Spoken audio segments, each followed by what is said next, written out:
میں سماغ Tahir additional general secretary شمالی پنجاب پاکستان تحریک انصاف اللہ پاک کو حاضر ناظر جان کر اور اس کلام پاک کو گواہ بنا کر حلفاً یہ اقرار کرتی ہوں کہ میری اس طویل عرصے کی جد و جہد میں نے کبھی اپنے قائد اپنے لیڈر عمران خان صاحب کو کبھی بھی آئین قانون ملک ریاستی ادارے یا اداروں کی املاک کو نقصان پہنچانے کی ہدایات دیتے ہوئے نہ کبھی سنا اور نہ کبھی دیکھا.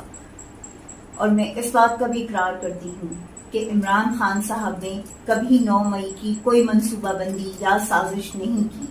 اور میں اس بات کا بھی اقرار کرتی ہوں کہ پاکستان تحریک انصاف ایک پرامن جماعت ہے.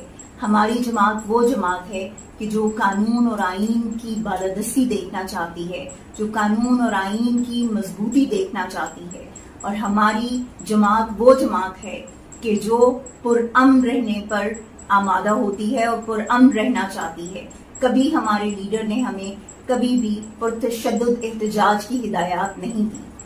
اور میں ایک چیز اپنی قوم سے کہنا چاہوں گی کہ میری قوم نے یہ یاد رکھنا ہے کہ آج کے میرے اس ویڈیو بیان کے بعد اگر میری جبری گمشدگی ہوتی ہے یا مجھے اغوا کر لیا جاتا ہے یا مجھے گرفتار کر لیا جاتا ہے تو اس صورت میں آنے والا میرا کوئی بھی بیان اس پر آپ نے یقین نہیں رکھنا، کیونکہ وہ بیان لازم و ملزوم ہے کہ وہ بیان میری ایما پہ نہیں بلکہ وہ ان کی ایما پہ لیا جائے گا کہ جو ان جبری گمشدگیوں کے پیچھے کھڑے ہیں.